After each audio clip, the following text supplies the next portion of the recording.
So now let's talk about time management.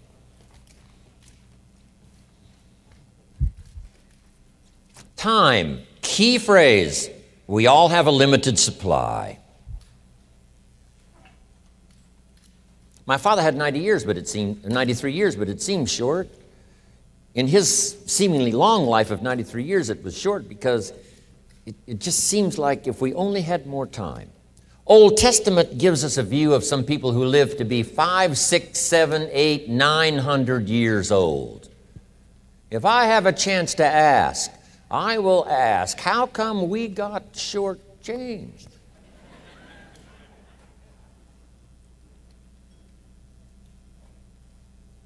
Wouldn't that be a good question if you had a chance to ask?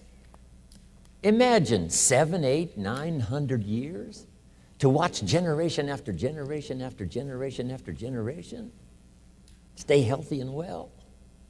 I mean, you gotta be healthy to make it to 900. You gotta take your vitamins.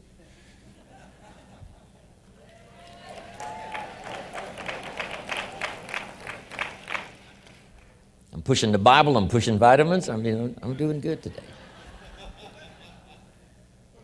So, the key is time is precious. Now let me give you Bill Bailey's description of time.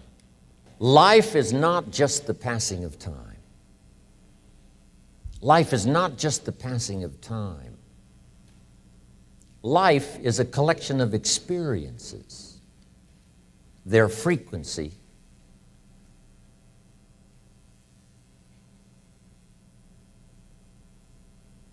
and their intensity. Life is not just watching the clock tick away. Life is a collection of experiences, their intensity, their frequency. When my friend Mark died at age 44, someone says, that's young to die. But what if he lived 4 lifetimes in one? It might not be too young. So here's whatever the span of your life turns out to be, here's what you want to fill it up with: experiences and the intensity of those experiences.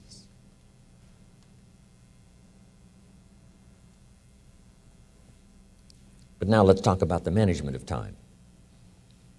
Here's one of the best ones. We covered earlier, when should you start building this hotel? Answer, as soon as you have it finished. Now jot this one down on time management. When should you start the day?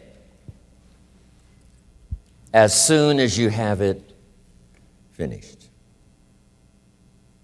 Plan the day the best you can, leaving plenty of room for improvising and surprises and all the stuff that happens during the course of the day. But if you've planned a good, productive day, now you start that day, you can't believe how much more valuable your time will be. Don't start the day until you have it finished. Now here's the next one. Don't start the week until you've had it finished. Now to lay out a week is a pretty good challenge. Next, don't start the month until you have it finished. The places to go and the people to see and the productivity and the sales and the customers and the development and all the rest of what you want to accomplish during the course of 30 days. Don't start the month till it's finished. And then here's the big one. This is really challenging. Don't start the year until you have it finished. To the best of your ability. It can't be finished like minute by minute. But in terms of the sweep of what you want to accomplish in the year 2002, make sure that that's set and ready to go by the time January 1st rolls around. And it might get all upset, and it might get torn up, and you do a new one. You make so much progress the first 90 days that now you've multiplied it all by 2, by 3. Because that happened to me. I thought, wow, this is going to be a great year. By the time I'd finished the 3rd month, I'm rolling, I'm soaring. So many things are happening, I revised my whole year's plan. Okay. Now, jot this down. Approaches to the management of time. Here's the first one. Ignore the subject. I mean, that's good advice. Don't let anything overly bug you. Because remember now, you don't have to do anything. Someone says, well, I got to get a handle on my time. The answer is no, you don't. If you want to let it all go, you can let it all go. I mean, this is good advice. Somebody says, you ought, you ought, you ought. Jot this down. Ignore all the you oughts or you should. Only if they're giving general information. We should. It's better to say if you're teaching, we should. Not you should, we should. Then you let me listen in without it being too confrontational. If everyone did this, see, that'd be great. And then you give a person a chance to choose to do it or not to do it. But when you start the you ought, now see if I don't, now see we got some tension and maybe some problems. So you oughts seem to always create problems. When you're talking to your kids, you say, no, if kids would do this, not always saying if you did this, life would be better, but if kids did this, life would be better. It's like making a little talk and letting them listen in. And then it's a little less confrontational. It gives us a choice. In one of my seminars, here's what I teach. All life form strives to the max of its potential except human beings. All life form strives to the max of its potential except human beings. How tall will a tree grow? As tall as it possibly can. You never heard of a tree growing half as high as it could. No, trees don't grow half. A tree drives its roots as deep as it can, reaches as high as it can, produces every leaf it can, every fruit it possibly can. To the max. Every life form strives to the max, except human beings. Now, why not human beings? Jot this down. You've been given the dignity of choice. You're not a robot. You don't have to repeat this year the same as last year. You can tear up last year's plan, develop a new plan.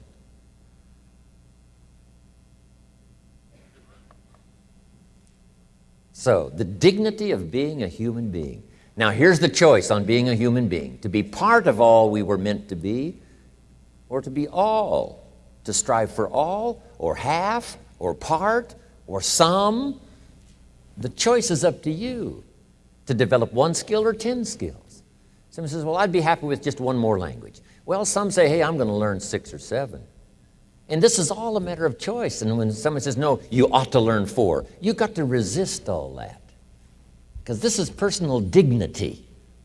And you don't want to destroy someone's dignity by doing all the oughts, and then they feel reluctant to do it. Now we've got problems. So if you want to, just ignore this subject on time management. Now here's the next one. Step down to something easier.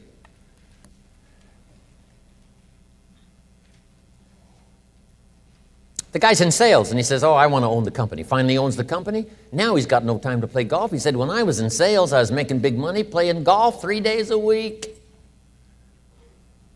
Heck with this owning something. Heck with managing. My life was never my own after I started to manage. I'm going back to sales. See, this is the key. If you're getting too pressed, you might consider stepping down to something with a little easier time pressure.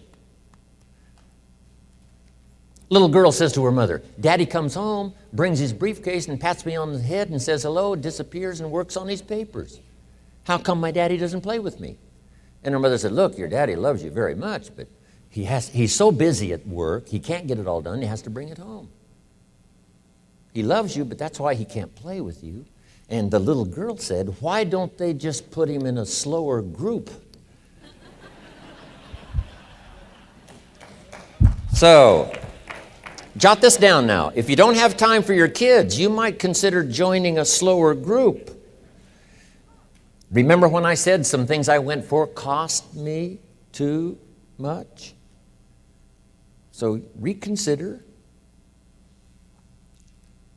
Next key to time management. And that's work longer and harder. But see, there's a limit to that. I almost lost my health the first year. I went so crazy about personal development and achievement. I just went bonkers. You know, I told you I was skinny. By the end of that first year, I was a walking shadow. And then it suddenly occurred to me, what if I got rich and too ill to spend it? I mean, that was a shocker. So I started, developing a little more reasonable. Because I said, if 12 hours won't do it, I'll work 14. If that won't do it, I'll work 18. I mean, how many hours it takes. And sure enough, it cost me too much. So see, working longer and harder for some might be appropriate. If you're just sitting around not doing that much, this might be good, work longer and harder. But you can only work so hard. Here's the key, not to work harder, but smarter. when you've worked as hard as you can, doing the best you can in terms of physical output in the time, reasonable time. Now here's the ultimate in the management of time, and that is you simply become more skillful.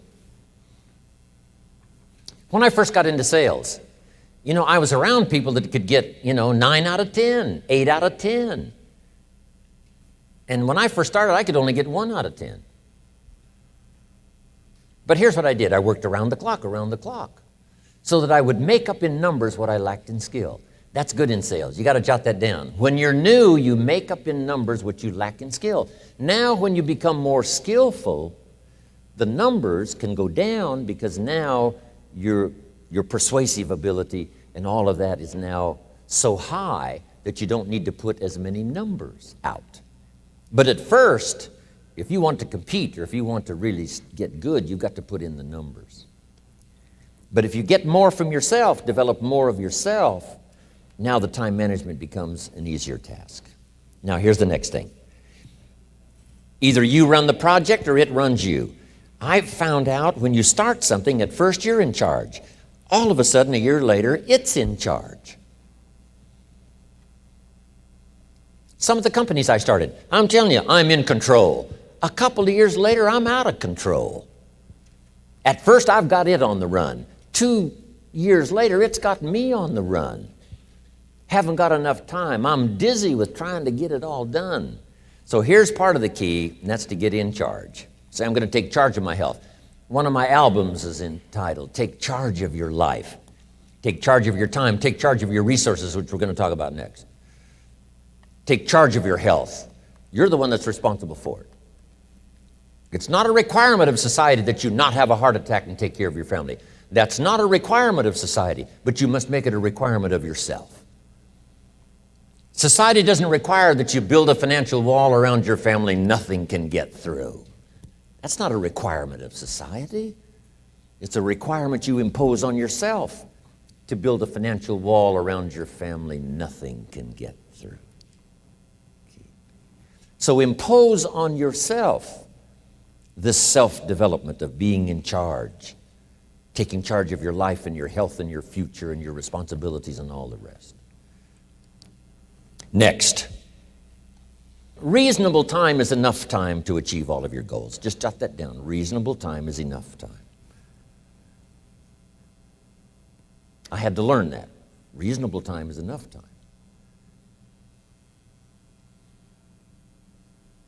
Here's why. It's not the hours you put in, it's what you put in the hours.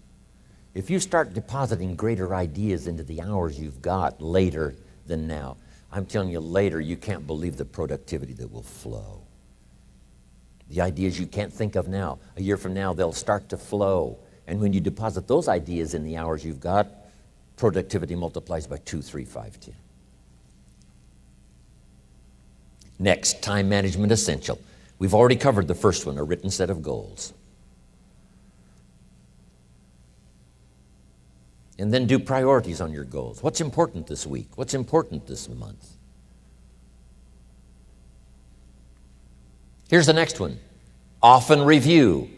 Just go over your goals to make sure that your list is working for you. It's got you inspired. It's got you turned on.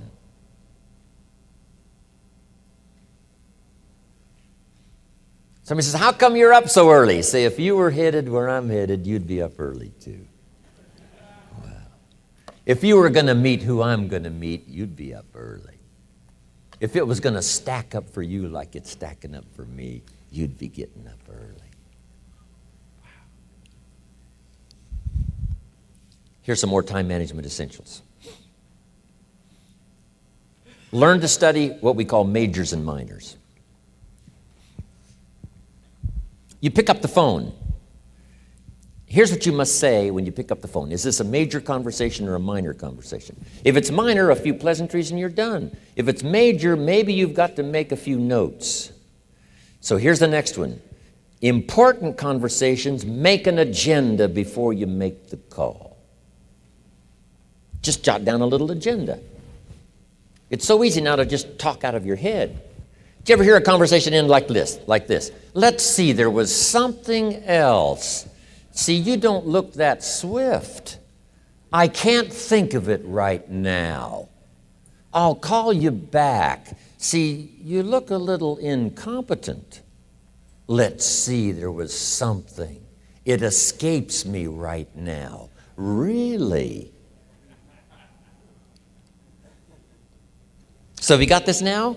Make an agenda before you make a call if it's an important call. Now later that saves you all kinds of stuff. You call John in, the salesman, say, John, remember those 4 things we went over? He said, no, we didn't talk about that. And then you pull out your daytime or whatever, and there's the list you made when you made the call. He said, oh yes, seems like I do remember. And you've got him with your list. If it's just, salespeople especially can talk you out of what's in your head. It's true. No, we didn't talk about that. And if you don't have a little proof, I'm telling you, it's gone. So make an agenda before you make a call. So what's major, what's minor? Now here's the key on this. Don't major in minor things. If you take up major time to do minor things, I'm telling you, you'll be behind the curve constantly. Here's what we learn in sales training. What's major time and what's minor time? Here's minor time, thinking about prospects. Here's minor time, making lists of prospects. Here's minor time, keeping books on prospects. Here's minor time, going to see the prospect. Here's minor time, evaluating the prospect after you've been there. That's all minor time. Here's major time, in the presence of the prospect. That's major time. And if you took a look, if you're in sales and you took a look at a week, you'd say, my gosh, I'm spending 90% of my time on the minor stuff and so little time on the major stuff in the presence of. How many hours in the presence of in my day? How many hours in the presence of during my sales week? Because the time that really counts is in the presence of the prospect. Majors and minors. Here's another key time management essential. Don't mistake movement for achievement. It's easy to get faked out by being busy. Guy comes home at night all exhausted, falls in the chair and says, oh, I've been going. Here's the big question. Doing what? It's not the going. Some people are going, and they're doing figure eights. I mean, their progress is small. So don't mistake movement for achievement. Here's another one in sales we learned. Don't mistake courtesy for consent. If somebody's pleasant and they nod, you say, oh, they're going to buy. No, they're courteous. You can't mistake courtesy for consent.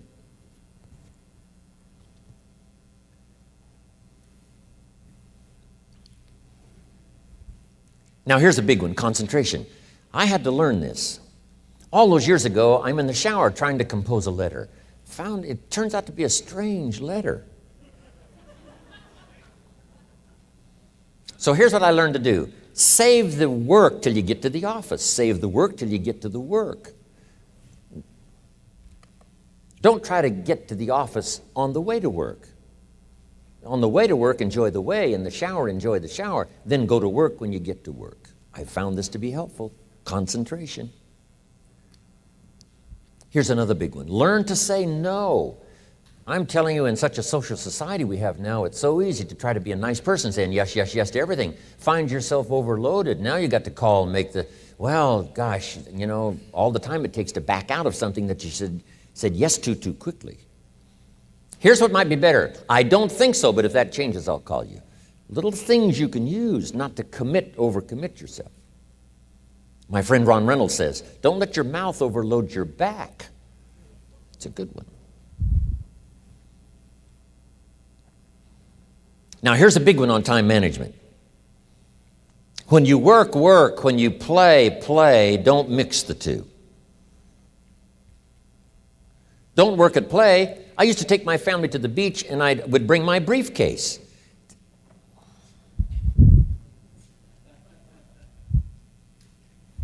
I learned not to do that. Or at the beach, I'm saying I should be at the office. I should be at the office. Now my family's upset. Because I'm at the beach and I'm thinking office. Now when I'm at the office, I'm thinking what? I got to get my family to the beach. So things are not going too well at the office because I'm thinking beach, and things are not going too well at the beach because I'm thinking office. Here's what I learned to do. At the beach, be at the beach. At the office, be at the office. When you work, work. When you play, play. Don't mix the two. Don't work at play. Now here's one of the most important ones. Don't play at work. Work is too serious. You don't want the reputation of being the office joker. It's not a good one. Yes, there's time for some pleasant stories. Yes, there's time for a little humor. Yes, best if it's a happy office, of course. But I'm telling you, you got to be serious about work because you're parting with a piece of your life for the work you do. Your work costs you a piece of your life. Here's what it's called: serious business. Not grim, not unhappy, but serious. Key. Don't play at work. The old expression, I don't think we use it anymore, horse around at the office. Play around, play jokes, play tricks. No place, not at the workplace. At the beach, yes. At the bar, yes. Somewhere else, not work. You've got to treat work with all due conservative passion because it's leading you to your future. Here's another key phrase: all work is good. You may not like your job, but if it's the stepping stones to get you to where you want to go, you've got to appreciate your job. You don't have to have a passion for your job. Here's the ultimate passion: a passion for incredible success in every department of my life. That's the passion. But don't look down on some menial job you have to do to finally get you to where you want to go. No job is menial. No job is not, no, every job is noble. Training life for pay, making a contribution to society. Next, analyze how you are. And if you have some weaknesses, if you can't, doesn't seem like you can change, here's the key: get it covered. I used to keep promising myself I'd keep the books, keep the books, keep the books. Finally, I gave that up. And back then, it only took me an extra $50, $60 a month for some accountant to keep the books. I said, no, I'm going to save the $50. You can't believe what I started losing in productivity because I tried to save the $50. So the key is, a lot of the time you can stay like you are, but just make sure you get it covered. Okay. Next, beware of the telephone and all other systems of communication, especially the telephone at home and systems of communication at home. And here's one of the best lines I've got for you for the weekend. Let all communication systems serve you, but don't let them intrude. When it comes time to have dinner with your family, you shut off all systems, unless the ones that can take messages silently. Don't let the phone ring. Don't let anybody intrude, come through the front door nor the back door, nor through the telephone or any other device. So you can't reach John and his family when he's having dinner. The President of the United States couldn't get through. If you develop that kind of a reputation, father, mother, when we have dinner, when we're visiting and have this time with our family, nothing intrudes. So don't let these clever little devices keep intruding. You've got to have a place that's sacrosanct. It's valuable. You don't let anything in for that period of time. Okay. Isn't that good advice? Excellent advice. Here's the next one. Read all the books. You know, I've only got a few notes here on time management, but if you've got some particular challenges, you run a big organization, a big corporation, you've got some challenges, there's plenty of books. Now, here's what's next. Just be more alert to the things that might be stealing your time. Here's why. Time is like capital. You can't let someone steal your seed corn. You can't let someone steal your capital. And you can't let someone steal your time. You must designate your time. And some of the time that you designate, you must not let anyone steal.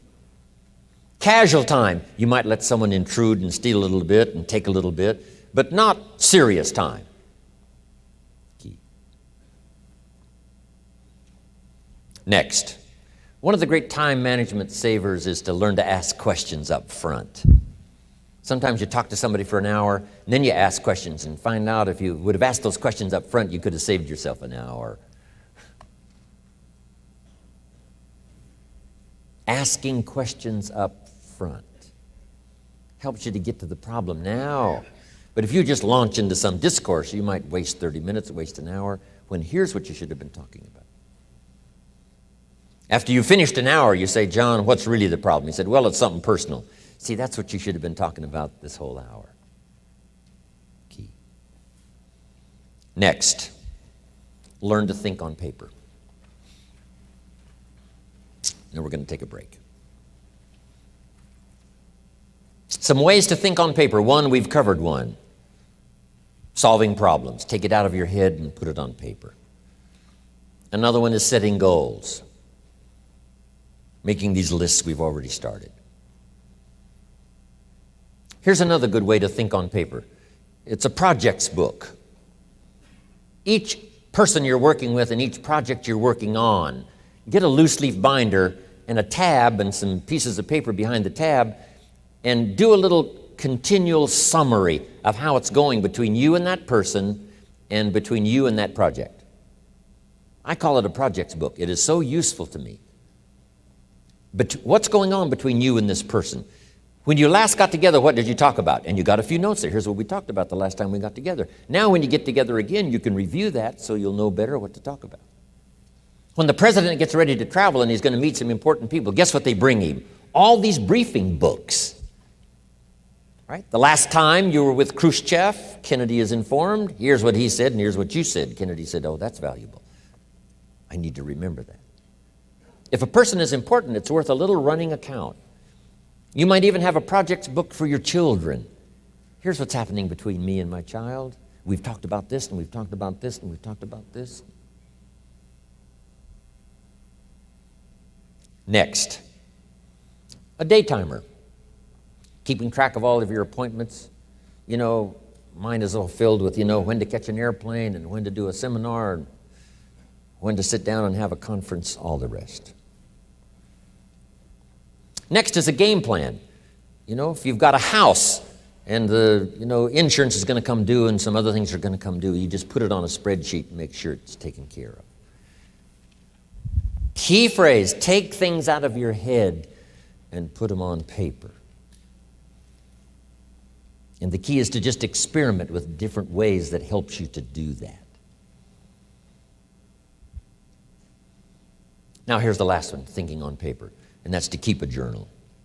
One of the things I'm known for around the world, have been now for 39, 40 years, is keeping a journal.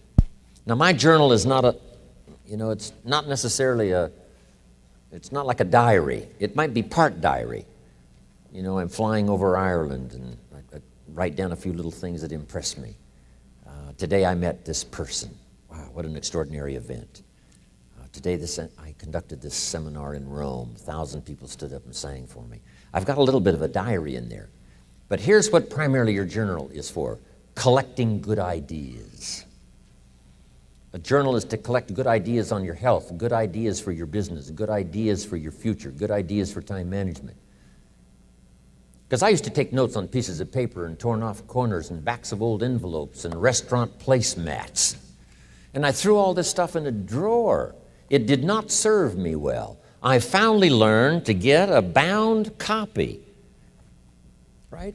And just keep a journal, right? If I was here, I had my journal, I'd be taking notes, right? These 2 days in my journal. Now, if you're caught without your journal, you just take the notes when you get back home. You put those notes in your journal, throw the paper away. Because we don't usually go through paper to review. But see, my journals now make up a significant part of my own library. My journal's all reserved privately for my children and my grandchildren. Can you imagine what I've collected over the years? It's unbelievable. There are 3 treasures to leave behind. I think you've already got those notes, right? Here they are. Number 1, your pictures. Don't leave the event unrecorded. It takes only a fraction of a second to say, here's who I was with.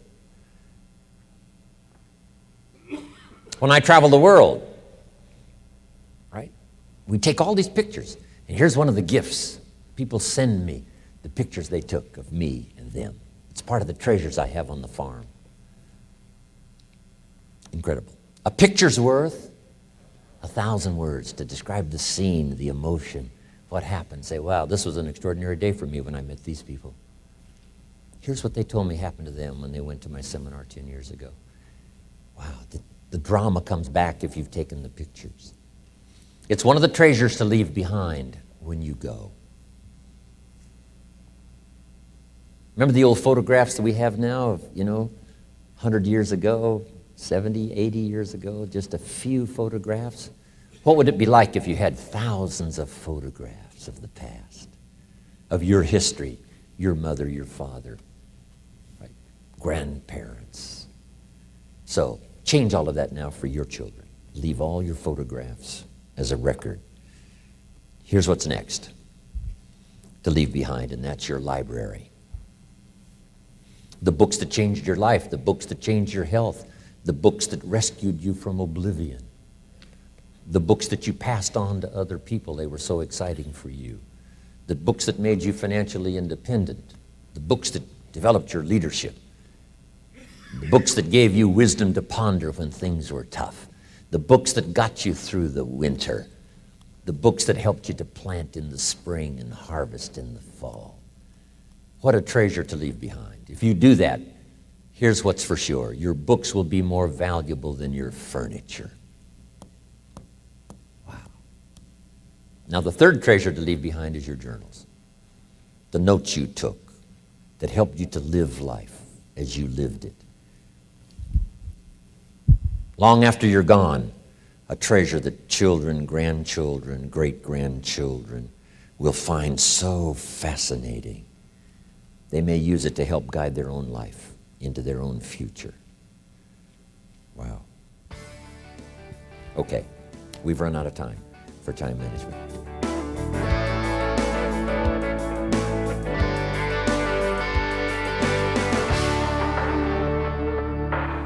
If you're ready to start, say, let's start. Gentlemen and ladies, start your engines. Okay, we're on the final session now. So take notes as fast as you can because I'm a little bit short of time, but I want to cover everything. Got two major subjects to cover. The first one is financial independence, and second is leadership skills for the future. Before I start, I've got to read you something.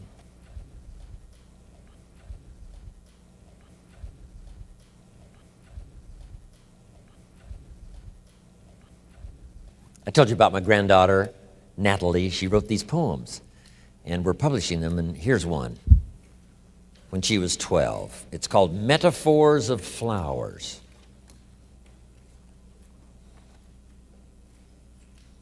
From those whose imaginations love to take flight, they will use even a flower to determine wrong from right. An iris is like wisdom, the deep color like the depth of knowledge, and the yellow like the bright ideas one receives. The knowledge spreads upwards, as do the iris's leaves. A lily is simplicity like the whiteness of its flower, but in simplicity there is beauty like the yellow stamen's tower. Truth is like a dandelion, which is bold and has not sinned, and truth is spread far and wide like dandelion seeds upon the wind. They soon find a place to rest and grow in someone's heart, and the cycle begins again just as it did start. A daisy is like happiness and spreads its face to the sun. It loves everything around it and in everything finds fun. Hate is like a thistle, which is awful and sharp to the touch. It combines envy, anger, and most of all, disgust. And finally, best of all, love represents a rose. Love is sweet to your heart as a rose is to your nose. Love combines trust, hope, faith, and integrity. There are good paths and bad paths, and no matter which one you chose, love is just as sweet as the loveliest rose. my granddaughter. Wow. Thank you. Incredible. And a whole lot more.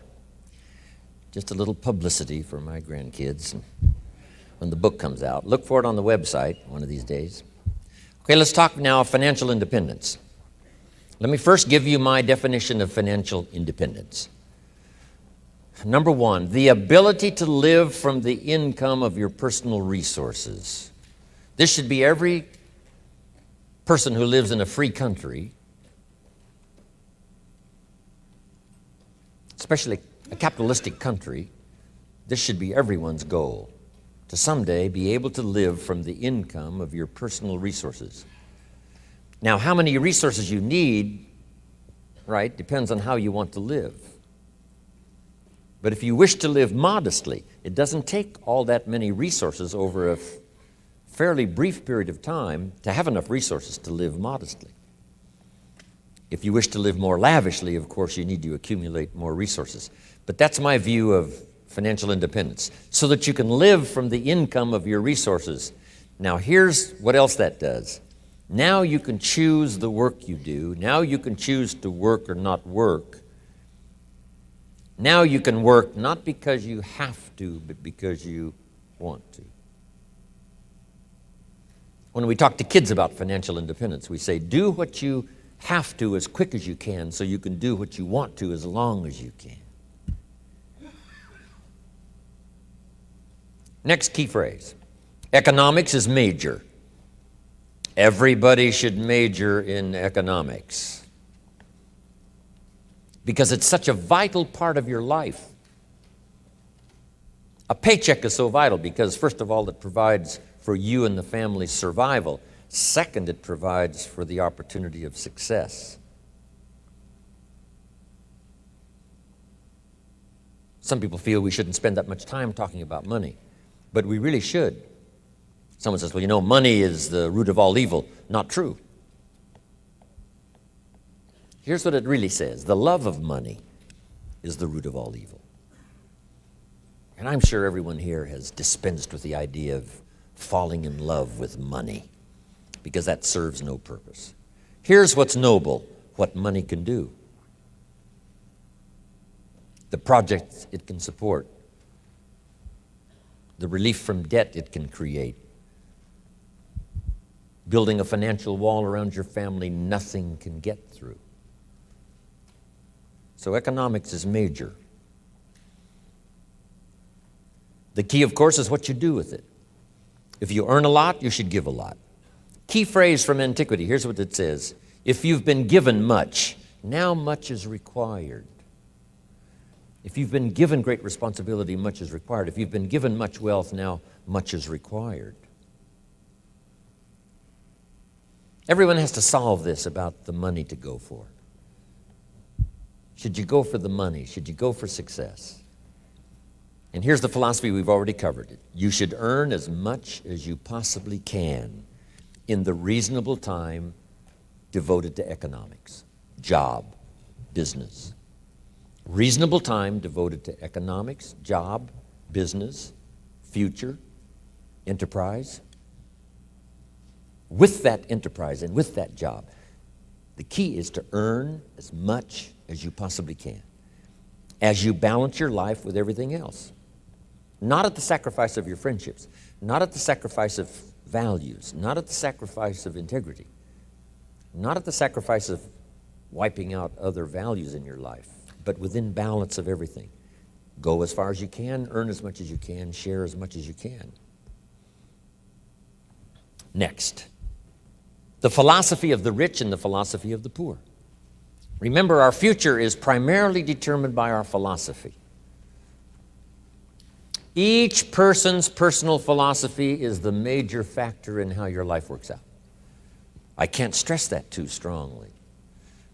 Each person's personal philosophy is the major factor in your paycheck. It's the major factor in your health and your future.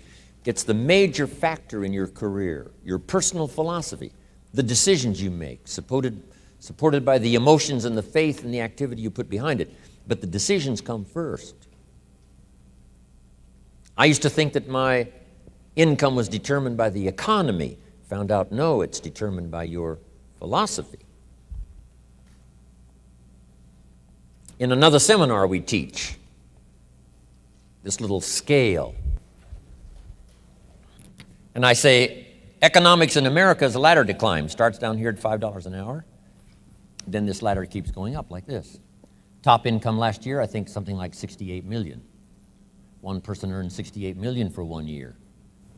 And someone else may have started at $5 an hour. So in America, we've got a ladder that shows $5 an hour up to 68 million. Now, here's what we call that. A heck of a ladder, right?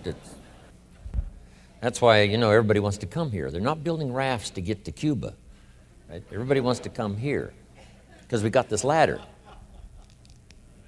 Now, what if you had to start at $5 an hour? No problem. Just so they let you on the ladder. Who cares? Because you're going to depend on your own personal development for your future fortune. Who cares where you start? Someone says, if I had a good job, I'd really pour it on, but I got this lousy job, I just goof off. Well, see, then you're not in line for the better job. Guy says, I'm looking for a better job. I say, no, a better job's looking for a better you. You don't need to concentrate on finding a better job. Just concentrate on finding a new skill. Read another book, attend another class. Philosophy that determines your economic future. Now, what if you had to start at $5 an hour? How can you go from $5 to $6? Well, it primarily depends on your philosophy. Let me give you 3 or 4 good philosophies to consider to going from $5 an hour to $6 an hour. Here's number 1. $5 an hour we call the minimum wage. Now, to get to $6, here's all you have to do. Wait for the government to change the minimum wage.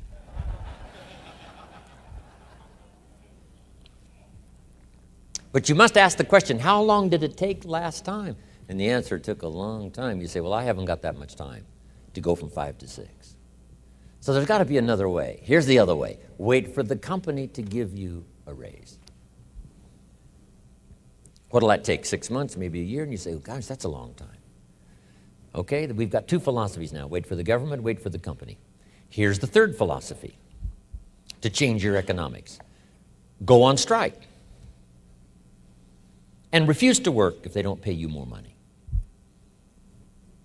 Now, if you're by yourself, that's a little risky. That philosophy does work now, what we call collective bargaining. Where 200,000 get together or 50,000 get together and say, we're not going to work till we get paid more money. Now you might be able to force the hand and get some more dollars or some more pennies. We call that the philosophy of demand. It is possible to use the philosophy of demand to increase your income. But now jot this down. Here's the problem with the philosophy of demand. You can't get rich. You might get a few extra dollars. You might get a little benefit of health care. But you can't get rich. Even in prosperous America. Why? It's the wrong philosophy to get rich. Right country, right economy, wrong philosophy. Wouldn't that be awful if you lived in the right country and in the right economy and had the wrong philosophy? Now, it's not wrong in terms of moral. It's wrong in terms of accomplishing your goals. Because you can't use the philosophy of demand to get rich. You say, well, how can you get rich living in America? Jot this philosophy down. It's called the philosophy of performance, not demand. Here's what happened to me when I went from poor, not real poverty, but from poor to rich over 6 years. I changed my philosophy. I didn't have to change America. I didn't have to change this economic ladder. I didn't have to change the marketplace. I didn't have to change the tax structure. I didn't have to do any of that stuff. All I had to change was myself. And here's what my mentor said, and I think you've heard me say it if you've listened to anything I've done. Here's what he said. For things to change for you, you have to change. For things to get better, you have to get better. I started going to work on myself. Then here's what he said in terms of a promise. I want you to take this one home. He said, if you will change, Mr. Rohn, everything will change for you. I began that process immediately, age 25. Now, this ladder of success is very exciting. Can you think of somebody that makes $50 an hour?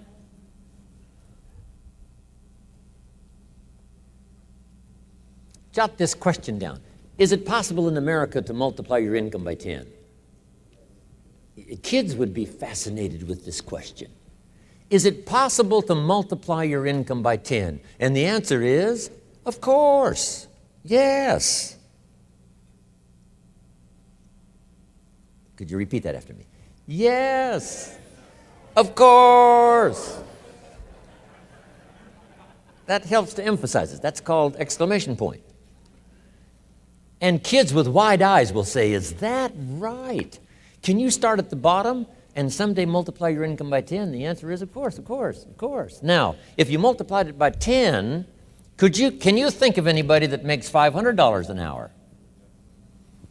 I'm telling you, the Beverly Hills lawyers where I live make at least $500 an hour. Now we've multiplied income by 10 again. Would it be possible to multiply your income by 10 and then multiply it by 10 again? Now, see, that's a little weak.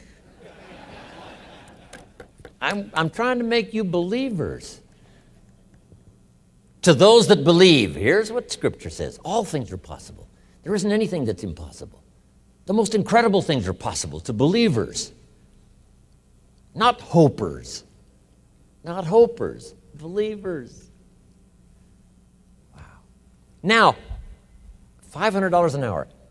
Would it be possible to multiply your income by 10 again? Of course. $5,000 an hour? What do you suppose I get paid? I'm telling you, it's possible to multiply your income by 10 and then by 10 and then by 10. I lecture with Norman Schwarzkopf, the old general.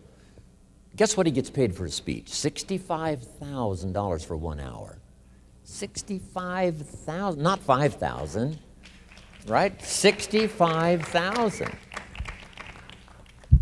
I had lunch with Colin Powell, and I was on that speaking panel for one of those multi-speaker seminars. And I think he got paid like $70,000. It's a fun lunch with somebody that gets paid $75,000 for an hour.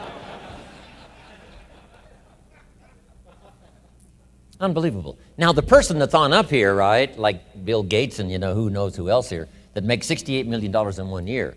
We say, well, is that legitimate to pay someone $68 million in 1 year? And the answer is, of course. If they helped the company make $1 billion last year, would the company pay them $68 million? And the answer is yes, it's chicken feed. It ain't that much. Key phrase to jot down, everything is relative. Everything is relative. What might seem like a lot now, I'm telling you, some time from now for you won't seem that much. You say, wow, I was a small thinker back then, thinking, $4,000 a month was a lot of money. $8,000 a month was really something. I remember those days when $8,000 a month was unbelievable. And then $15,000 a month. Wow, I couldn't believe it. How about $20,000 a month? Incomprehensible.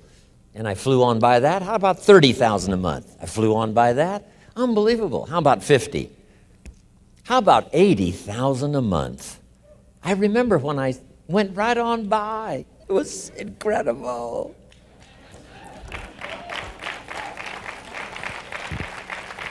Getting paid by the week. I remember when it was, right, 20,000 a week and then 30,000 a week. How about $40,000 a week? What I'm trying to say to you, this is a heck of a ladder. It's unbelievable. Now, here's what Shof said. Shof said, to climb this ladder as high as you wish, because we live in wish country. How much property will they let you own? As much as you want, all you want and all you wish. Here's the country you live in, all you want and all you wish. That's about as good as we can make it. He said, to climb this ladder as high as you wish, here's what he said. You've heard my seminars before. He said, work harder on yourself than you do on your job. work harder on yourself than you do on your job. Wow. He said if you work hard on your job, that's terrific. You can make a living. But he said if you work hard on yourself, you can make a fortune. And that's the ultimate. Wow. First 6 years of my economic life, I worked hard on my job, made a living. Second 6 years, I worked hard on myself and made a fortune. Incredible. So, we learned earlier, right? Success is something you attract by the person you become. But now let's talk a little bit more about philosophy. Here's the philosophy of the rich and the philosophy of the poor. First, the philosophy of the poor. Poor people, now this is not demeaning now. This is simply people of modest means. People of modest means tend to spend their money and invest what's left. If they have anything left over, they might save it or invest it. That's the philosophy, the poor philosophy. To spend your money, save what's left. Here's the philosophy of the rich. To invest your money and spend what's left. It's the same money. It's just a different attitude and a different philosophy. Either spend your money, save what's left, or invest your money, spend what's left. Now, here certainly is the better philosophy, to invest your money and spend what's left. Let's talk now about what to do with the dollar, especially for teenagers and for kids. This is really important because this is one of the best places to start when you're like 15 years old, mid-teens. This is a great place, what to do with the dollar. Now, here's the tendency on attitude, because attitude determines so much of our lives. What difference does it make if a child has $1 when you ask what should he do with it? It's only a child and it's only $1. But see, here's where it all begins. Your financial journey begins with what you do with the first $1. That's where it begins. Now, sure, you can do the wrong things and finally correct that, get on a better path, but it all begins on what you do with your resources. Jot this phrase down. It's one of the best for the weekend. Here's the 2 challenges of life. Number 1, the development of our full potential. That's challenge number 1. Challenge number 2 is the wise use of all our resources. That sums up life in general. The development of all of our potential and the wise use of all our resources. One of our resources is time, and we talked about that. Now we're going to talk about the wise resource called money. And let me share with you now a little plan. Because when I met Shof, and he asked me about my financial condition, he said, how much money have you saved and invested the last 6 years? And I said 0. He said, not a good number. Here's what I told him. If I had more money, I'd have a better plan.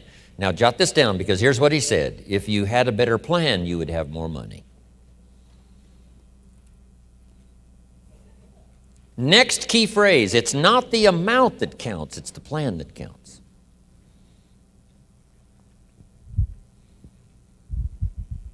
So let's start with something now as seemingly as small as $1. What should you do with it? Here's what we teach, teenagers especially. You should never spend more than 70 cents.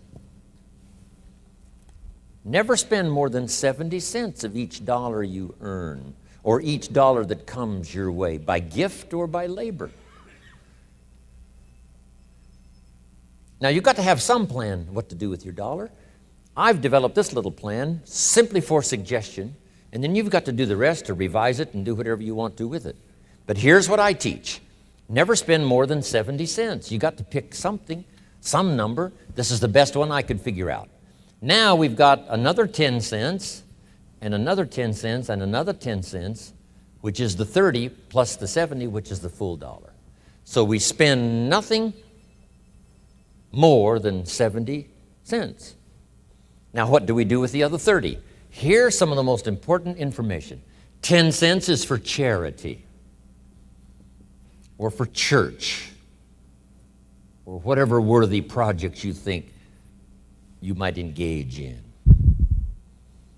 Here's one of the best things to teach kids, generosity. Because first we're going to teach abundance, to provide more than you could use for yourself. The be fruitful philosophy that we talked about yesterday means to produce more than you need, so you have more than necessity. You have some to share. Some churches teach a 10%, a tithe they call it, which is fine. The key is to either administer this 10 cents yourself or to give it to some institution, a church or whatever, and let them spread it around. Let them put it where it's needed.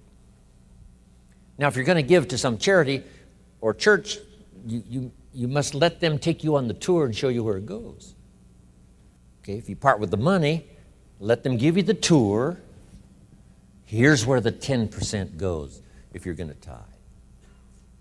Because now that gives you great joy to give 10%. Because you say, hey, here's what it's doing, here's what it's doing, here's where it's going, here's who gets it. Okay? Now the next 10 cents is called the use of capital. I have the unique privilege now to teach capitalism in Russia. When I first went, I told you, 8,000 in my class in Moscow. I teach capital. Let me give you now my definition of capital and capitalism. It's just in a couple of sentences. Because Marx was wrong. Lenin was wrong. They didn't understand capitalism. Here's what they taught. Capitalism is a big company that abuses its workers. I mean, how ridiculous can you be? Anybody can abuse another person. We don't call it capitalism. One child can abuse another child. We don't call it capitalism. One family can abuse another family. We don't call it capitalism. People can abuse other people. That's not. So whether it's a big company, it's wrong no matter what it is. But they said, no, that's capitalism. A big company that abuses its workers. That's ridiculous. Wish I'd have been back there to debate the subject. Here's what capital and capitalism is. So jot this down. Capital is any value you set aside. Capital is any value you set aside to be invested in an enterprise that brings value to the marketplace, hoping to make a profit. That's what capital and capitalism is. I can say it in one sentence. Capital is any value you set aside to be invested in an enterprise that brings value to the marketplace, hoping to make a profit.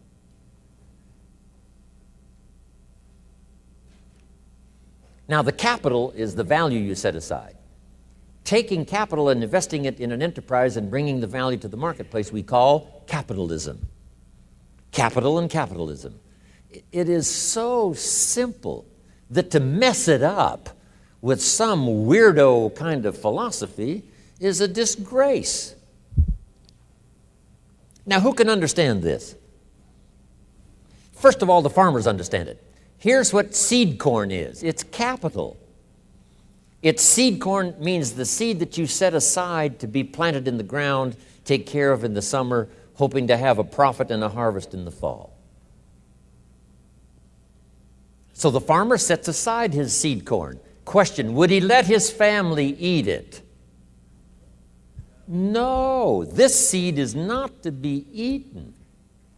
It's to be invested in the ground, to take a risk, cared for in the summer, harvested and multiplied in the fall. That's it. Now, the same is true of some of your money. If you set aside, and I suggest, part of your capital should be set aside for an enterprise to show a profit.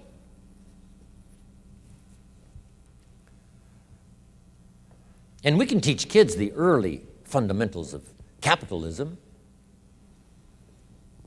If a child buys a bottle of soap for $2 and sells it for $3, maybe he goes next door and says, Ms. Brown, I've got this soap. Mama uses it. It's really terrific. I need to make a little extra money. If you bought the soap, I could make a little extra money. It's only $3. And I'm here just next door. I can take care of you when you run out. Pretty simple. Ms. Brown says, well, to be honest with you, I've got plenty of soap. Kid says, you better let me come in and check. Kids don't need sales courses. No. They don't need 13 closes. Now, Mrs. Brown said, okay, you got me. Here's my $3. I'll buy a bottle of soap. Now we must teach the child what to do with this $3. So jot this down. Here's what we say. You must now set aside the $2 that you first invested to buy another bottle of soap. He said, well, that's true. You can't spend the whole $3. You'd be out of business. Kids can understand this stuff. Some adults, you see, don't know that. So you can't spend the whole $3. You got to set aside $2 so you can buy another bottle of soap, so you can sell it for $3 and make a profit of $1. Now, once the kid has $1 profit, now what should he do with the $1? This is the formula that I've come up with, what to do with that $1. Don't spend more than 70 cents, 10 cents for church or charity, 10 cents to invest back into your business so that someday you can buy more than one bottle and get it a little cheaper so that when you sell it, you make a little more money. I mean, kids, you don't have to be General Motors to understand the mechanics of capitalism. Now, guess what we call this little kid that's now engaged in this enterprise and is making a profit? We call him a capitalist. And the communists used to say, those no good capitalists. This little kid selling a bottle of soap? He's a capitalist. They didn't understand. And with their diabolical philosophy, capital belongs to the state, they wrecked every nation they touched. This is the key. So 10 cents to show a profit. Now here's the other 10 cents. It's 10 cents that you invest and let someone else use it. This is called active capital, where you actually engage in the enterprise that makes a profit. Now, another 10 cents is for passive capital, where you let someone use this 10 cents out of every $1. You put it in a bank that pays interest. They use it, and they pay you for the use of this money. That's called passive capital. So we've got active capital and passive capital. Maybe you invest this in a stock, eventually, if you have enough money, and the stock pays you dividends, and also there may be an increase in the value of the stock. So this is the little formula I come up with, 70, 10, 10, and 10. It's very simple. And kids can figure it out, kids can understand it. Enterprises that kids can be involved in starting early. Charlie said, right? Got his kids involved in enterprise, making a profit, showing a profit. Okay? Now, when you first start, if you're an adult now, you may be in such bad shape financially that you couldn't do the 70, 10, 10, and 10. If you're in real bad shape, you may have to do the 97, 1, 1, and 1. Because it may take this to pay your bills if you haven't had a good plan up until now. But jot this down now. It's not the amount that counts, it's the plan that counts.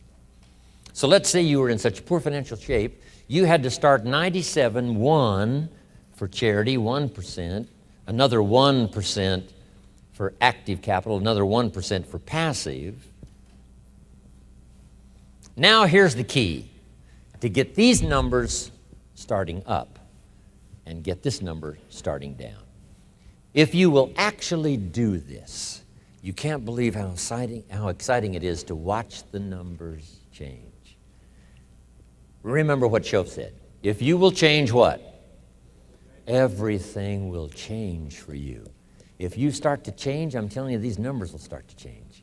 And the first thing you know, these numbers keep going up, up, up, up, up, until finally you can get to the 70, 10, 10, and 10. Now, when you make a lot of money, these numbers all have to change again. You know, if you're making fortunes, you can't spend 70%. That would be obscene. I probably spend less than 10% of my income. So this number, this is where I had to start, 97, 1, 1, and 1, finally getting to 70, 10, 10, and 10. But now, as time has passed for me, and my fortunes have increased, this 70 has gone way down to 10. And now you can imagine, if the 70 has gone clear down to 10, you can imagine now what these numbers will be. These numbers now, off the scale. Here's what it is, a good plan to consider. So make this note, it's your life and it's your future and it's your economics. This is just a suggested plan. You can tear this one up and develop one of your own. I'm just here to stir the pot. I'm here to stir your mind, to get you to think. Okay. Now here's 2 or 3 more keys on financial independence. Here's number 1, keep strict accounts. Part of it is just for habit, and the other part is for self-esteem, and the other part is for future benefit. Keep strict accounts. It's just a good habit to have. It's like picking up the trash, not throwing the toothpick cellophane on the floor. It's just, it becomes the person you are. Keep good accounts. Here's the next one, pay your taxes. I finally became a happy taxpayer. Here's what paying taxes does. Feeds the goose that lays the golden eggs called American opportunity. You say, well, the goose eats too much. Probably true. But make the note, better a fat goose than no goose. Here's the next key. Everybody should pay.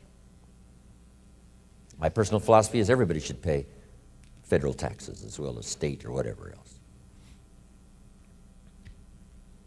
It's not wise for the government to let 1/3 of American citizens off the federal tax rolls. Why? Because that robs them. Appreciate that. Looks like I could run for office here. Here's what it does.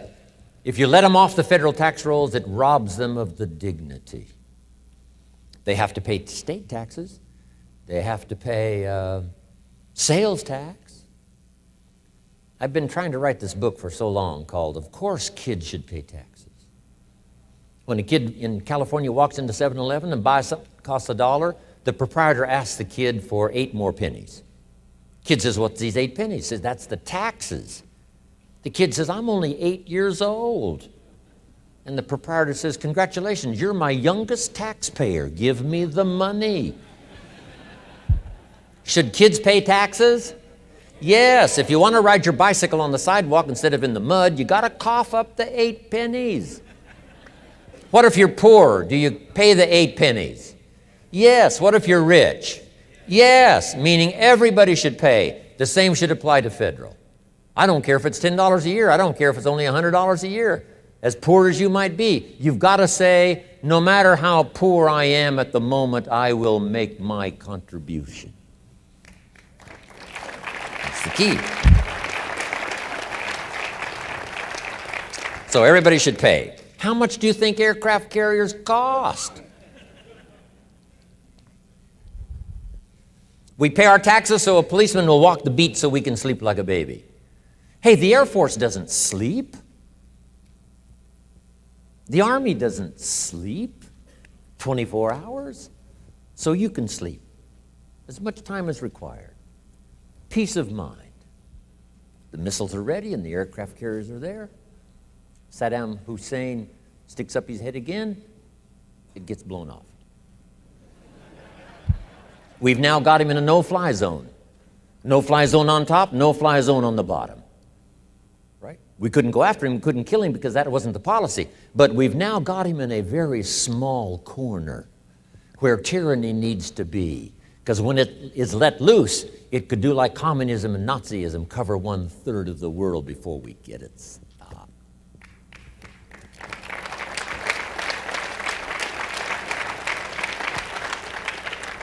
So, you got that down now? I got to pay from my aircraft carrier. I got to pay some young volunteer that risks his life on night landings on an aircraft carrier. You got to pay if you want that kind of security in the world. Of course, we may disagree sometimes with government policy and all the rest, but I'm telling you, everybody needs to pay. Now, here's one of the best stories ever written. According to the record, Jesus and his disciples one day were at the synagogue, and on this occasion they had an interesting project, and that was to stand outside the synagogue as people started coming in, putting money in the treasury of the synagogue. And as Jesus and his disciples stood outside watching the people come by, putting their money in the treasury, it said, some came with large amounts, put them in the treasury. It said some came by with modest amounts, some came by with small amounts. Then along comes a little lady, and she puts 2 pennies in the treasury. And Jesus said to his disciples, look at that. They said, 2 pennies? What's 2 pennies? He says, no, you don't understand. She gave more than everybody else. They said, 2 pennies is more than everybody else? He said, yes, because I'm positive her 2 pennies represented most of what she had. So since she gave most of what she had, she gave the most. Now here's what did not occur in the story. I'm so brilliant, I can give you what the author left out.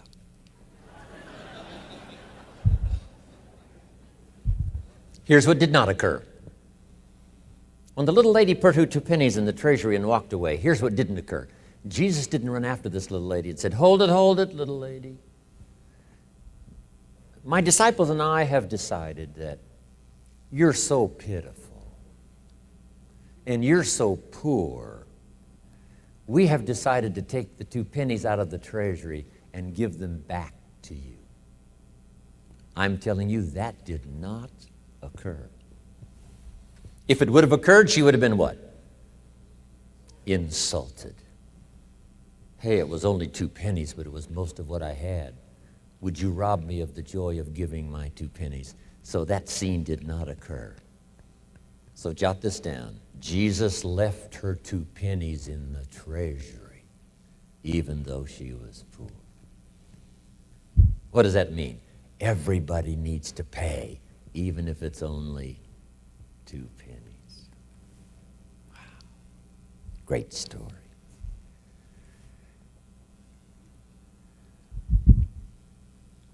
Now let's talk about leadership. You ready to shift gears? Wish we had 2 more days.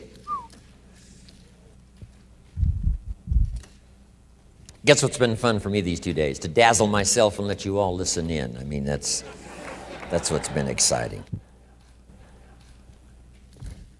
I'm so intrigued with language and ideas and possibilities and opportunities and refinement of character, learning the graces as well as the skills, doing all the stuff necessary to be a unique person in the marketplace, at home, everywhere. Wow. So jot these notes down now for the next 30 minutes on leadership. Here's the first one. To attract attractive people, you must be attractive. Sometimes when we need other people in our enterprise, we go to work on them, when the real key is, first of all, to go to work on yourself and become an attractive person. Now, it's not a bad idea to ponder and think, what would make me an attractive person? Here's one, a refinement of philosophy, so that you really understand life and challenge to the best of your ability. Your philosophy about the marketplace and politics and government and the work ethic. Your philosophy of values and contributions. Your philosophy that understands each of us need all of us, and all of us need each of us. Each value is important. The miracle of America is all the gifts that have been flowing in here for the last 300-400 years, especially the last 200 years. No country in the last 6,000 years has become such a depository of the gifts of the world like America has the last 200 years. There's been nothing like it in recorded history. So many of the gifts of the whole world deposited in one country. My grandparents came from Odessa, Russia. They were German, but you know, when Peter married Catherine all those years back, it opened up the door for a lot of the Germans to move to Russia. And they moved and taught the Russians farming methods. And my grandparents moved to the Ukraine, Odessa, When I lectured in Moscow, some came all the way from Odessa up to Moscow. Now they want me to come from Moscow down to Odessa. And my grandparents came from Odessa, came to America, settled in a place in central Washington where a lot of the Germans came, and they called it Odessa, Washington, named after Odessa, Ukraine. My grandfather served in the Tsar's army a long time ago. In the Tsar's army, they had this deal. Based on your deportment, you got certain points. And if you accumulated enough of these points, you got to put your name into a lottery. And my grandfather accumulated enough of these points based on his deportment in the Tsar's army and got to participate in the lottery. Guess what happened to those who won these lotteries that they held every once in a while? You got to pick up your family and go to America. And my grandfather won one of these lotteries in the Tsar's army, picked up his one son and his wife and moved to America. Odessa, Washington. And my father was born in Odessa, Washington. Interesting, huh? Wow. The gifts that we have in this country are so multiplied. People from all over the world have come here, and they didn't come empty-handed. They brought their recipes. They brought the work ethic. They brought the gift of language. They brought the gift of law. They brought the gift of music, the gift of medicine, the gift of healing. Wow. America is such a composite of all the gifts of the world. The ethnic streams that have been flowing in here have made us great. Ethnic cleansing. Where would we start?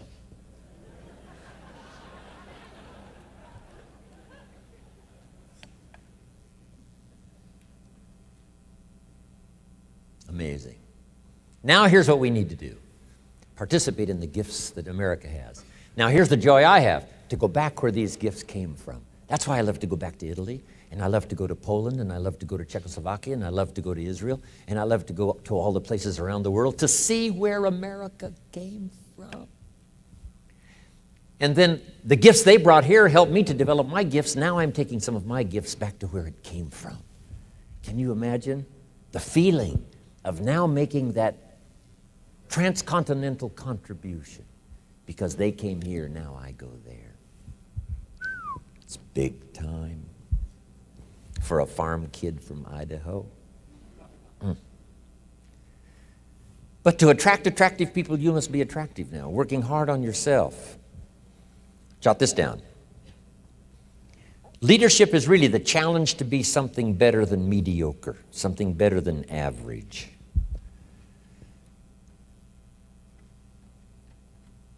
The step above, not just to be above from ego standpoint, but the step above so you can help someone else.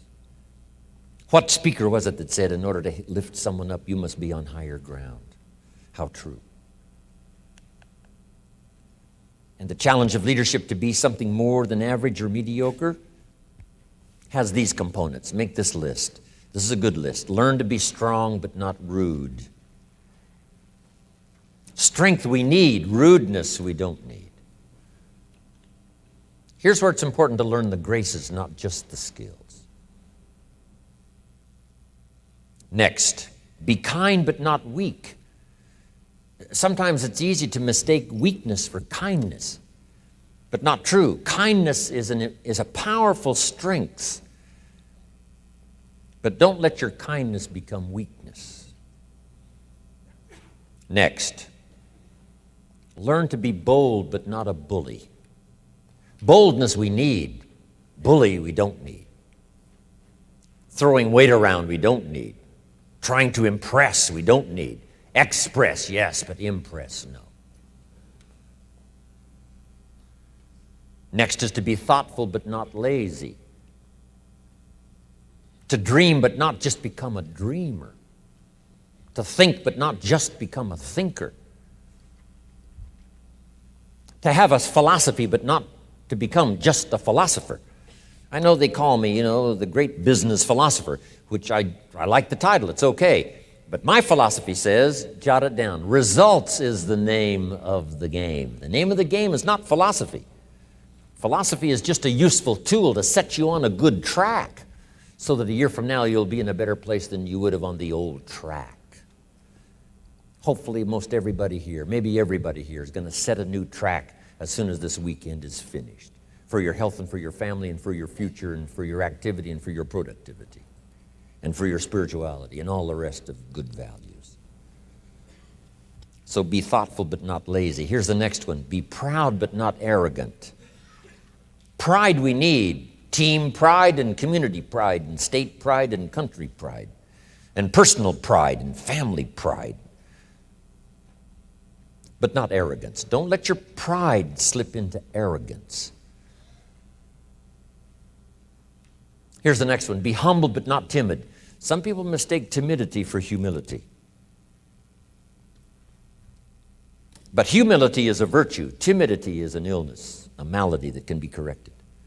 You can learn to drive your timidity into such a small corner, it does not now disturb the rest of the house. Here's one more in terms of sophistication. Doesn't take much to learn and practice the art of sophistication. Here's a good one. Humor without folly.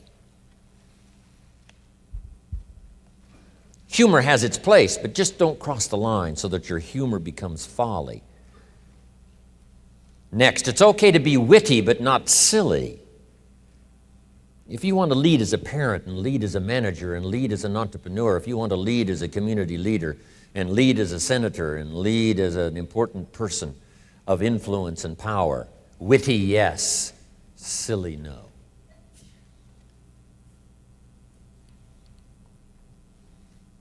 Next, every leader must understand the law of averages so you can use it for your benefit and for your company, anything you might be involved in. Here's what the law of averages says. If you do something often enough, you'll get a ratio of results.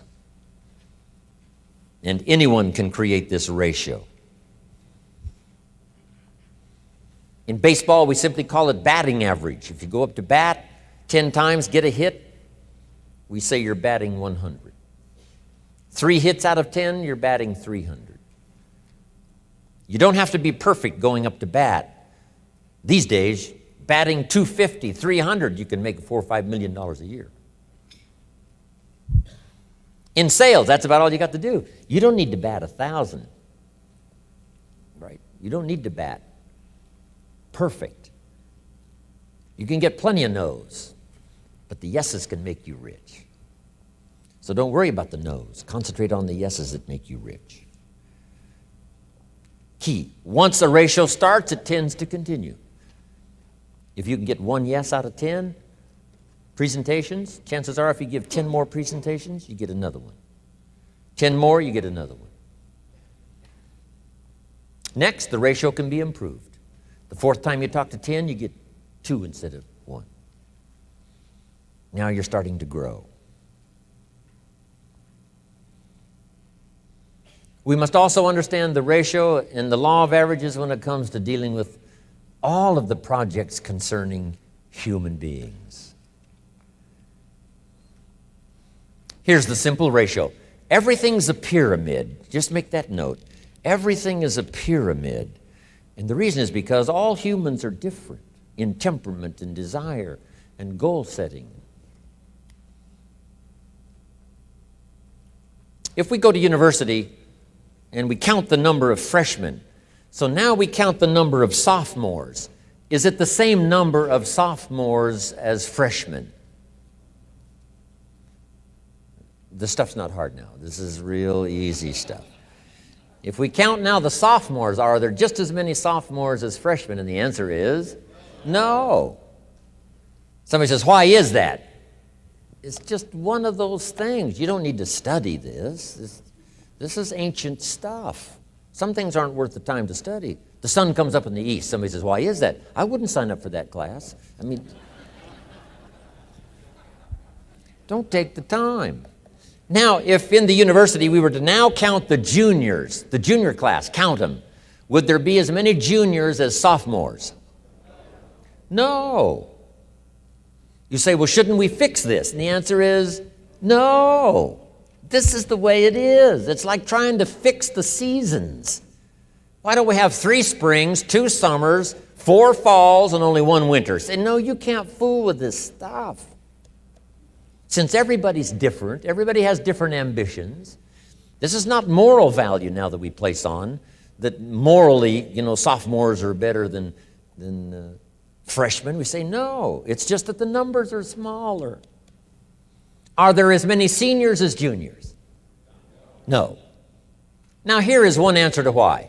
Number 1, life takes its inevitable toll. Some didn't make it from one class to the next simply because their life was taken. They lost their life. Next, each human being has a different set of visions for their own future. Some are willing to settle for more safety than risk. Safer to be an employee than to be an entrepreneur. So that's not a moral question between being an employee and an entrepreneur. Sometimes it's a matter of temperament. And sometimes you have to be careful what you teach in mass because there's such a variety of temperament. There was one philosophy for a while that said everybody should plunge into debt. Mortgage your house and mortgage your car and pile up as much debt as you possibly can. Then you'll have this unbelievable incentive to become incredibly successful. Well, jot this down. What's an incredible incentive to one is devastation to another. So you can't recommend grandly something like that because it depends on a person's temperament. Somebody says, we all should. Probably not. So you have to be careful what you teach in mass. Key. Not everybody should, not everybody will. And this is not a moral question. Here's what it is, personal decision. And what you must learn to do is understand that each individual has dignity because we're created by a creator and given dignity and rights. Rights to stay, rights to grow, rights to be safe rather than to risk. And you can't call one moral and one immoral. That's not true. It's just a matter of personal choice. Here's the best we can teach. Everybody should do the best they can with where they want to be. Sometimes people linger for a long time in the freshman class, and then suddenly they decide to grow. Now they graduate and become entrepreneurs and bless the world. Who knows when those things will occur? Is this helpful? I'm telling you. To understand what people want to do. I used to hope that everyone would do the same. I would hope that everyone would want to be extremely successful. I used to say, I'm going to change these people if it kills me. I almost died. I mean, you can't change them. You learn early not to send ducks to eagle school. Not a matter of morality, not a matter of demeaning, but whoever wants to do whatever they do, our best encouragement is to do the best you can and keep learning, do the best you can and keep learning, do whatever you want to do and keep learning. Here's what I discovered. It was one of the surprising discoveries I made. People of modest means can become sophisticated because learning sophistication and practicing it is not expensive. How much is a book on unique sophistication to bless your life? $30? It's not $3,000. It's not $30,000. How much is a library card? It's free. The study and practice of sophistication is available to everyone no matter what their modest means or wealthy means. Because jot this down. Wealth does not guarantee sophistication. Wealth doesn't guarantee the graces. I know a guy that's rich, he's a clod. This guy's a clod, eats with his elbow in his soup. I mean, he's just a clod. His money has done nothing for him in terms of sophistication and uniqueness. And yet someone of very modest means can become very sophisticated. They know the graces They live a unique life, even though they have modest means. Interesting. So understand that all life is a pyramid. Let everybody do whatever they wish to do. Encourage everybody to do better. But let people linger if they wish to linger. Let them grow if they wish to grow. Help them change if they wish to change. Okay. Here's what's next if you're working with people to understand. Learn to work with the people who deserve it, not the people who need it. Because we must operate like life operates. Remember, we discussed that yesterday. Life was designed not to give us what we need. Life was designed to give us what we deserve. And if you've got people to work with the ones that deserve it. Now, here's the next part that's very important for a leader, management, to understand. Now you must teach people how to deserve your time. You must teach people how to deserve your help. You say, Mary, if you'll do this and this, I'll do all of this. And if you'll do this and this and this, I'm telling you, I will do all of this. I will meet you more than, what? Halfway, but you got to come toward the halfway part. And probably since I'm so anxious to work with you, if you'll start taking these steps, I'll probably meet you more than halfway. We learn not to go all the way just because of need, unless someone needs to be rescued, unless the situation is out of control and there's no other way. Yes. Next. Every leader must understand the story of the frog and the scorpion, which represents good and evil.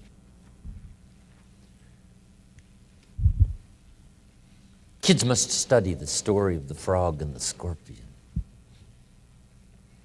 The story says the scorpion and the frog appeared on the bank of the river about the same time, and the frog was about to jump in the river and swim to the other side, looked like, obviously. And before he jumped, the scorpion comes up and engages the frog in conversation. And the scorpion says, Mr. Frog, I wish to get to the other side of the river, and I'm a scorpion and I can't swim. Would you be so kind this time to let me hop on your back and you swim across the river and deposit me on the other side? The frog looked at the scorpion and said, no way. Scorpions sting frogs and kill them. I'd get out there halfway and you'd sting me and I'd drown. And the scorpion said, hey, with your frog brain, you're not thinking. If I stung you out there halfway across the river, yes, you would die, but so would I. I'm not interested in committing suicide. I want to get to the other side, please. And the frog says, okay, that makes sense, hop on. So the scorpion hops on the frog's back, starts across the river. Sure enough, halfway across the river, the scorpion stings the frog. They are now both in the water, about to go down for the third time. The frog cannot believe what's happened and said to the scorpion, why did you do that? I'm about to drown, but so are you. Why did you do that? And the scorpion said, because I am a scorpion. So you've got to understand the story of the frog and the scorpion. Here's what the prophet said, beware of the little foxes that eat the vines. You look at the vines and everything looks okay. You've got to look a little closer. The little foxes are busy and you soon will not have a vineyard. You cannot entertain evil in any respect. You say, well, a little won't hurt. A little begins the process. Okay. There are even some people better to do without their productivity because they may be the scorpion. Here's what you must do.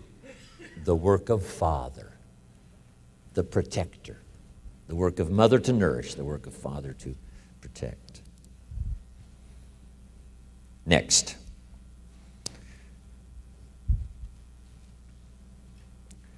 To learn the law of sowing and reaping. Here's what it says, whatever you sow, you reap. Not to think so is naive. If you sow bad, you reap bad. Simple analysis. If you sow good, you reap good. Here's what else is important to understand about the law of sowing and reaping. You don't reap what you sow. Interesting. Rather, you always reap much more than what you sow. Someone says, you get back what you put out. And the answer is no, that's not true. You don't get back what you put out. You get back multiplied what you put out. The old prophet said, if you sow to the wind, you're not going to reap a wind. You're going to reap a whirlwind. Multiply. The old prophet also said, sometimes the sins of the fathers are visited on the second and the third and the fourth generation. Meaning the wrong seeds can grow and cause devastation, not just for the present generation, but the next one and the next one and the next one. We've been through some of that. And it took 3 or 4 generations to pass before it finally went away. And nothing ever goes all the way away. When you turn on the light, the darkness disappears. How far away does it go? Not very far. Waiting for a chance to come back in if light loses its energy. So jot the phrase down, the battle is always on. And you must be wise. Careful what you sow, because the evil side reaps the whirlwind. Now, we also multiply when we sow the good. The reason I have come to be here this weekend, one more time, is to invest a piece of my life into your lives. And here's what I expect, the miracle to occur. And I expect it to multiply and multiply and multiply. No telling how far these ideas, the notes you've taken, may spread and go, one generation to the next to the next. It is so fantastic to comprehend. Okay. Now, jot this down. Sometimes when you sow, you don't reap. You must be prepared for that. The farmer plants his crop in the spring, takes care of it with all diligence, is an honorable man, loves his family, and he works hard all summer. But just before he sends the combines into the field, the hailstorm comes along and beats it all in the ground, which means this time you lose. Now, if the hailstorm beats the farmer's crop in the ground before he can harvest it, he now has a choice. Mr. Farmer, what will you do come next spring?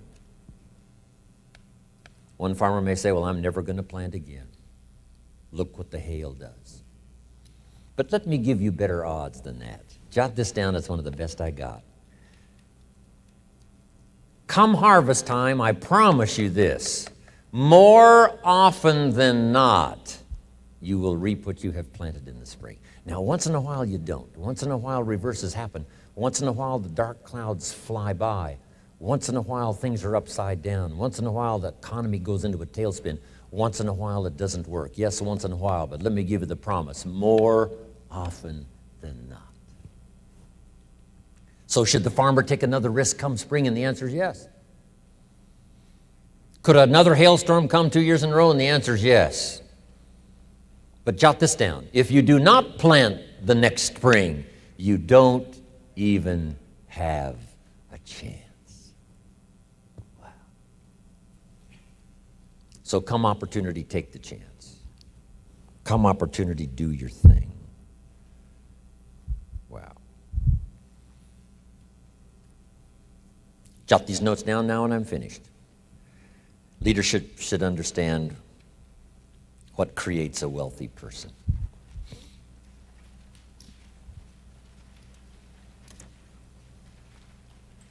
I did a speech one time.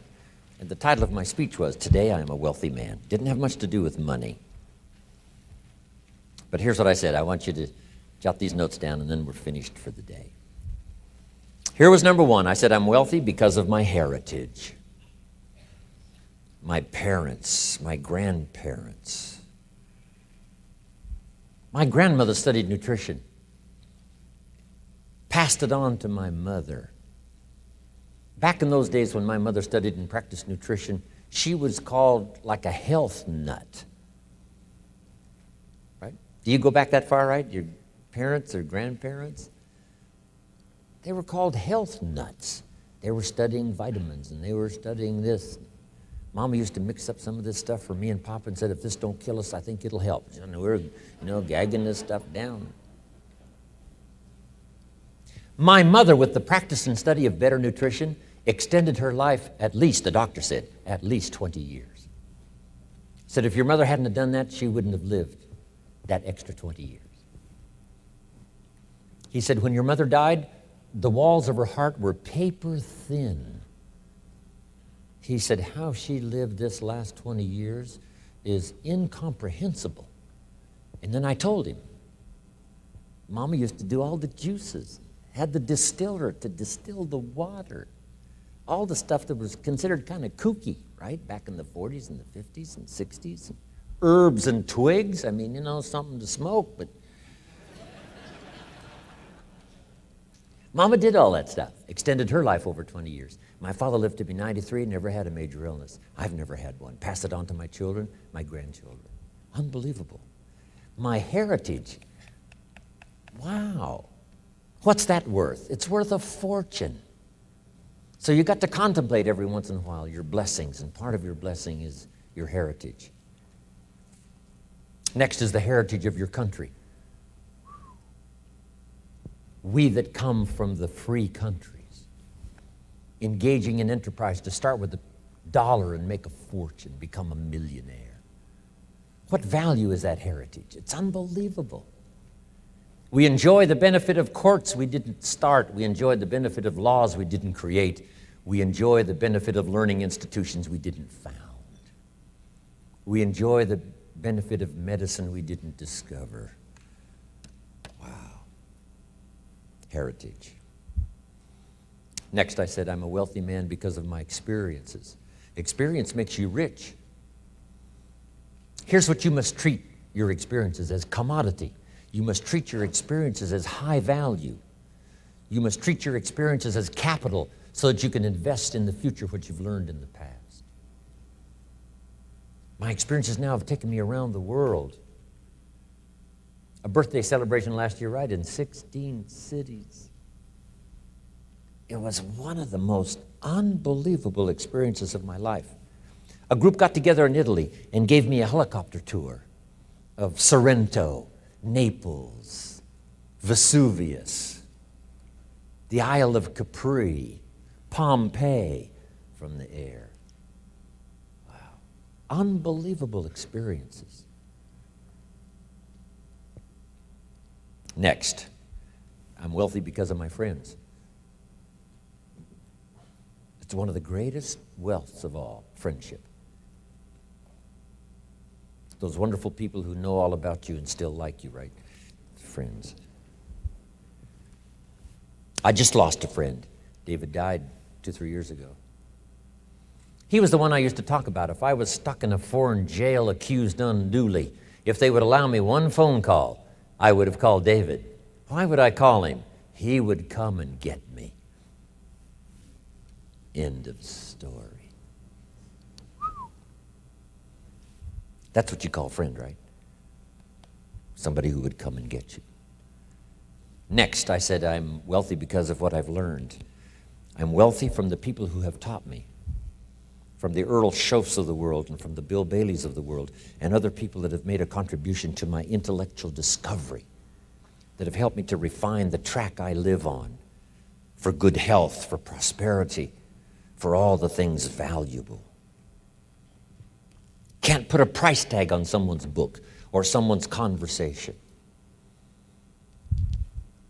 Someone who gives you knowledge when you need it the most, when you can't think of the ideas, your head is so clouded maybe with despair and the clouds of difficulty hover near. This is when you need somebody to whisper valuable information in your ear that helps you to survive and then to finally succeed. What is that knowledge worth? You can't put a price tag on it. What's this seminar worth? You couldn't put a price tag on it. The cost of the seminar pays for the lights and the room and somebody like me to come and the staff and all the other things.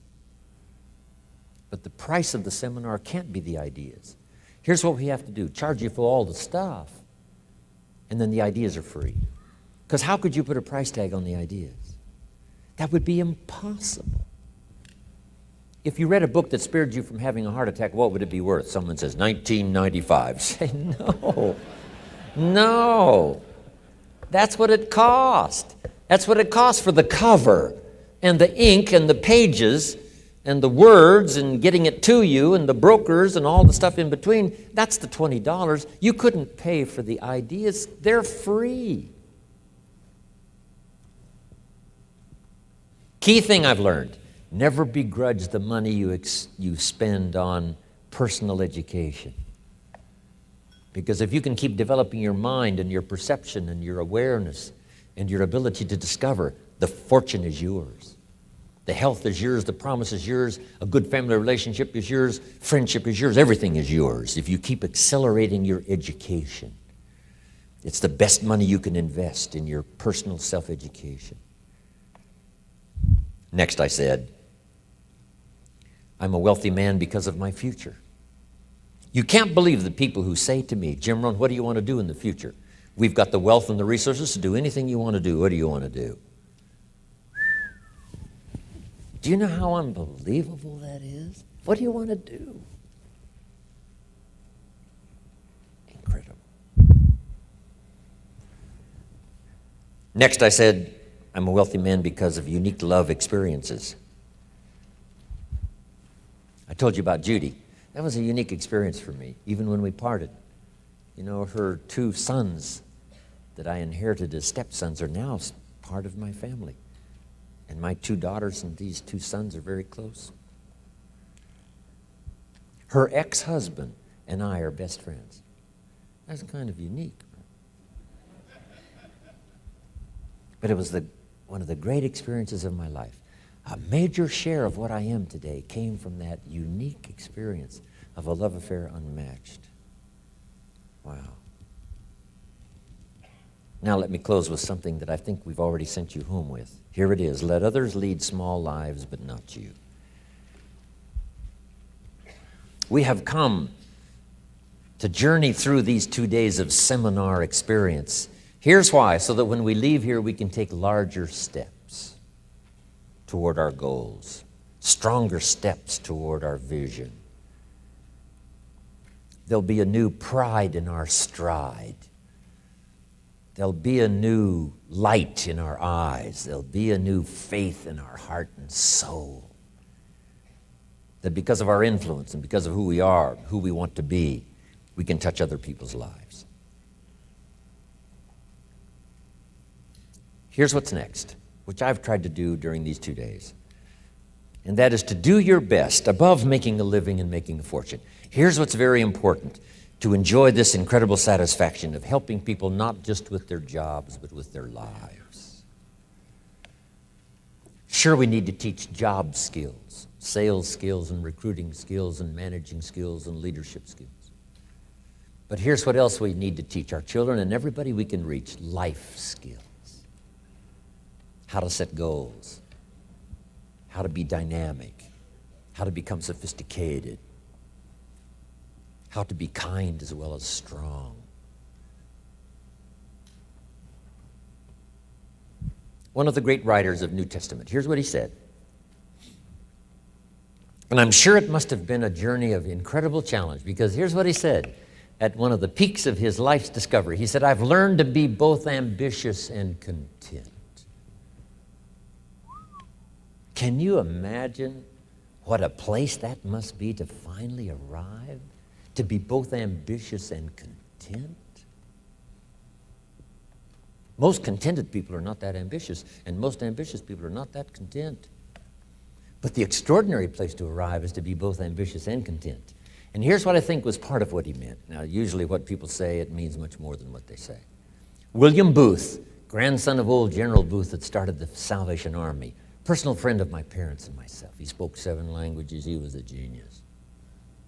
I remember William Booth said to me one day when I was just, 18, 19 years old. He said, you know, Jim, the Bible doesn't mean what it says. I thought, whoa. He said, rather, it means much more than what it says. Wow. You can't put the whole scope of things in a few English words. You've got to try to understand all that it means, not just what it says. Wow. And this is part of now your labor as well as mine, to help people with their lives, to help people with discovery. If you get a good book on nutrition and it starts to benefit your health, I'm telling you, you've got to pass it along, share it with someone else. You've got to say, Mary, you've got to read this book, I'm telling you. I've got more vitality now than I've ever had before. Any discoveries you've made, pass them on, pass them on, pass them on. Because here's a promise. Jot this promise down from the old prophet of ancient times. Here's what he said. If you will use your gifts, they will make room for you. If you will use your gifts, the gift of your language, the gift of your knowledge, the gift of your discovery, the gift of your emotion, the gift of caring, the gift of loving, the gift of being who you are. If you will use your gifts and develop your gifts, here's what they will do, and jot this down. They'll make a place for you. Maybe a variety of places during the course of your life. You'll always have a place, the prophet said, if you'll develop your gifts. I got to be a good example of that. Look where my gifts have brought me to this room. I worked hard on my gifts. I worked hard on the English language. I worked hard on putting things in phrases that might make a difference. I worked hard on trying to make it clear. I struggle with the language. Sometimes when I'm lecturing in another country and I've got a translator and I'll say something and the translator will translate and someone down front will say, Mr. Rohn, that wasn't the best translation. And I've told my translators ahead of time, if somebody now wants to correct you, that's part of this process. I haven't come to just give a performance and do my dance and get paid and leave. I don't do that. If someone in the front row says, you know, Mr. Rohn, there's a better translation than that. And I say to my translator, listen to his translation. So we get this person's translation. And my translator said, yes, that is a better way to translate what Mr. Rohn just said. And the reason is, if you labor with the language, not be too hasty to just make a talk and go, but to say, let's work this out until the lights turn on. And if we can find a better translation, I'm telling you, for everybody, extra lights go on. And then that light goes on for me. Just by taking the time to labor with the language so that things can become clear. Don't give too many little 5-minute things with your family. Take a little more time and labor with the language. And say, is that clear? Say, no, it isn't clear. Let me say it another way and say it another way until finally it becomes clear. If you'll take the time to do that, I'm telling you, those kind of gifts will make room for you if you are that diligent about what you have to share. Okay. But I want to thank you for providing a room for me.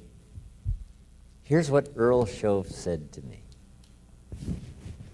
He said, Mr. Rohn, if you will work on all of your gifts, if you will do the best you possibly can, one of these days you'll be financially independent. I went for that. One of these days you'll be rich. I went for that.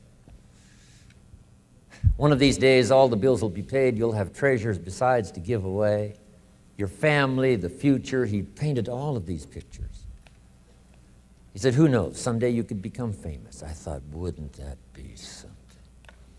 He said, no, I can see it.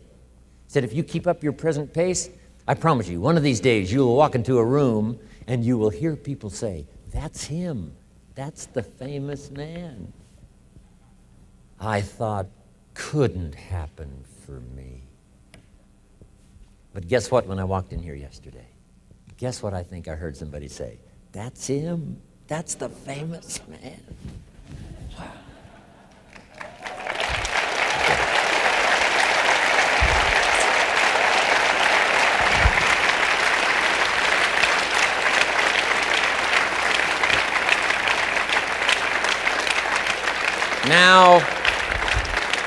Now here's what I wish. With all my heart, here's what I really wish. Since this is already happening for me, here's what I really wish is for this to happen for you. For you to have a place of honor, respect, dignity. For you to have this exploding self-satisfaction that you have used your gifts wisely. They've blessed your family, blessed your community, blessed your business. It's available for all of us.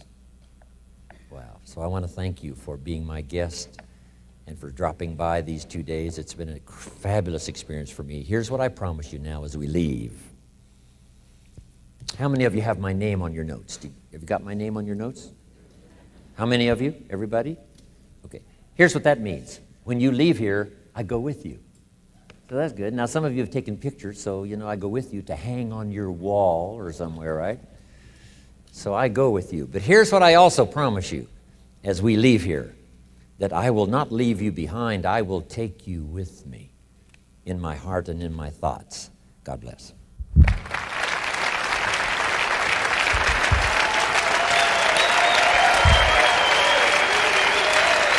Unbelievable. Wow. I toast